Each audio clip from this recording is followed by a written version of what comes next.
survival sex work, and it involves women who are selling themselves for as little as £10 simply to buy food, clothes and other essentials. The trend has been uncovered by a peer research project directed by the charity Changing Lives, commissioned by Durham's Police and Crime Commission and undertaken by 3 sex workers. What do we learn from the work they've done? Well, Laura Watson speaks for the English collective of Prostitutes. Laura Seabohm is a director of Changing Lives. And Ron Hogg is the Durham Police and Crime Commissioner. Ron, why did you decide that this research was necessary? Well, along with my fellow PCC colleagues in the North East, we have committed to addressing issues around violence against women and girls, and part of that is around sexual exploitation. So it's work that we commissioned the better part of 2 years ago, and Changing Lives have been in discussion with the force throughout that period so that lessons are learned as information was revealed. So how hidden was this survival sex? Yeah, it was something that wasn't especially clear, because if you understand the force area, it's mainly a rural force. We only have one large town in the south, so we don't have a massive concentration of people in any one particular area, whereby we cover a population of 600,000. In a city, the sex worker industry would be much more apparent than it would be within rural County Durham. Laura Seabohm, now we've got 2 Lauras, so Laura Seabohm, I'm going to have to call you Laura S. Laura Watson, you will be Laura W. So Laura S., why do you think the problem was so hidden? Well, I think historically there's areas where there are very visible red light districts, and however in many areas it has been hidden. We don't know why red light districts develop in some places than others, and it's probably related to various industry and ports and things like that. But we know throughout the North East most of the sex work is actually hidden. It's only in Middlesbrough and Stockton where it's been more visible to people. And why did you think peer research was the way to find out what was going on? Because it's so hidden. We first did some peer research back in 2007 across Tyne and Wear, which is when we first really coined the phrase survival sex work. Where it's very hidden, it's very difficult to actually reach out and to those women who are involved in sex work. What we found is that we were in touch with a very small number of women who had disclosed. Where it's hidden, women don't tend to disclose to other professionals they might be involved with. I think there's a real fear of stigma, and the question just isn't asked.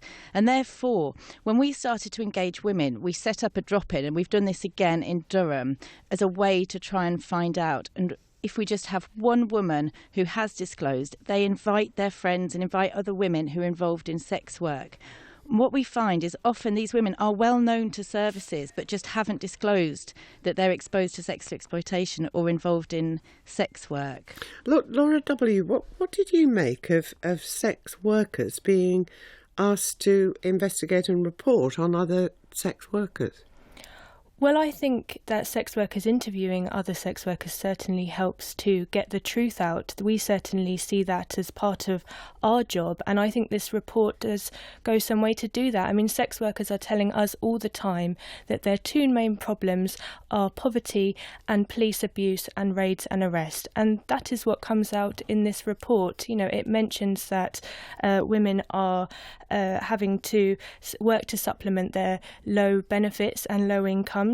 Selling sex for as little as £10. There's been an increase in prostitution, but it also says a lot about how sex workers are afraid to come forward and report anything to the police because they've had a terrible experience with the police in the past. You know, the report says that the police have said when women come forward to report rape, for example, that the police have said, well, maybe we should arrest him for shoplifting because that's just the same as rape, isn't it? Ron, what's to be done then about this question of police abuse, as Laura Watson describes? Yeah, I think that the report does reflect 1 or 2 issues, such as Laura has just quoted. However, I think you'll find that the report equally well reflects that there are many positive instances of police action and police officers providing support. And indeed, Debbie Barker from the Rape and Sexual Assault Centre in Durham and Darlington is very supportive of the work that the police has done,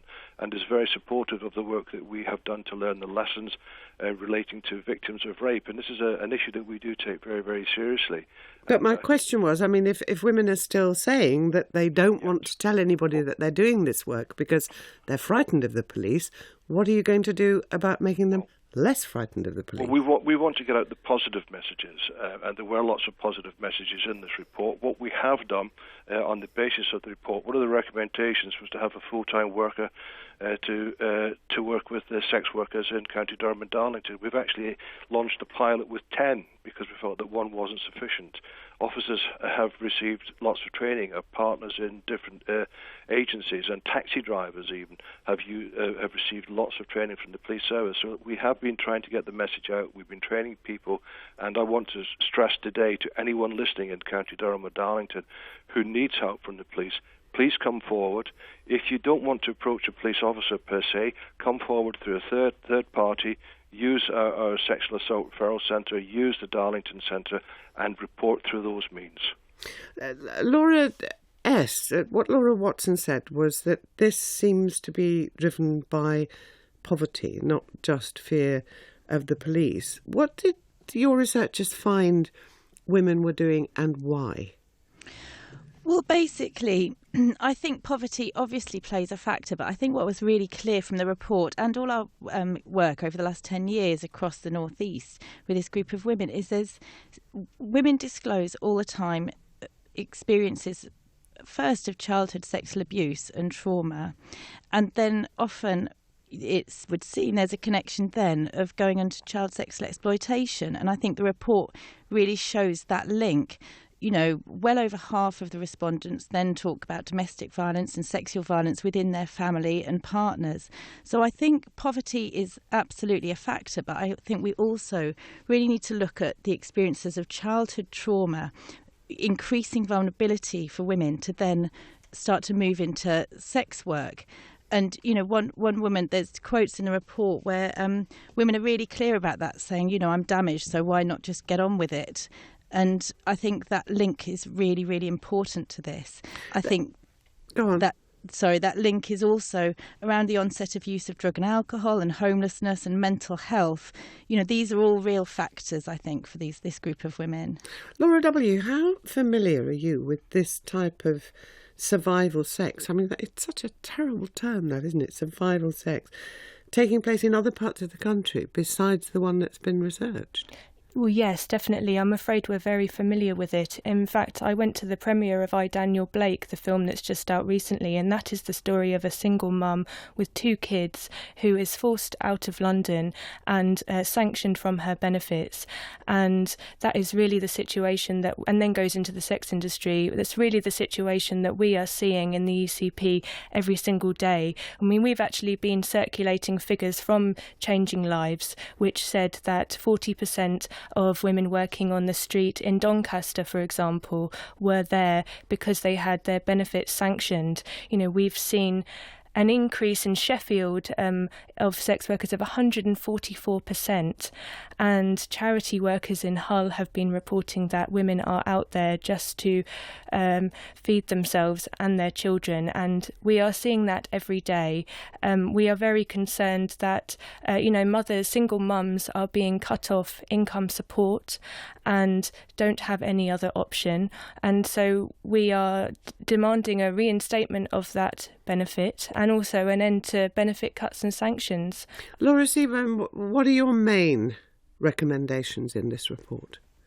I think for us, we would love to see a specialist service, and I think, you know, we really welcome the commissioning from the Police and Crime Commissioner in carrying out this research, and I know that they have already really looked at resources, especially around prevention and early intervention because of the findings of this research, and I think that's really to be welcomed.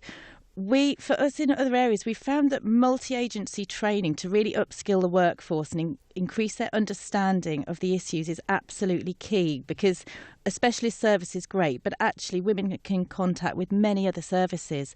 And within that, we would really welcome the understanding of trauma that the women may well have been through as children and young people. We also absolutely welcome the police and crime commissioners. In some ways, we describe them as dedicated liaison officers, those police officers who really have a specialist expertise in this. And we've seen actually already a massive improvement at police responses. We would welcome that in other agencies as well, especially around sexual health. Well, Laura Seabohm, Laura Watson and Ron Hogg, thank you all very much indeed for being with us. And if you have anything to comment on this, or indeed if you've been involved in it and you'd like to share, you can get hold of us on Twitter or indeed on email. Now, in 2007, at the age of 19,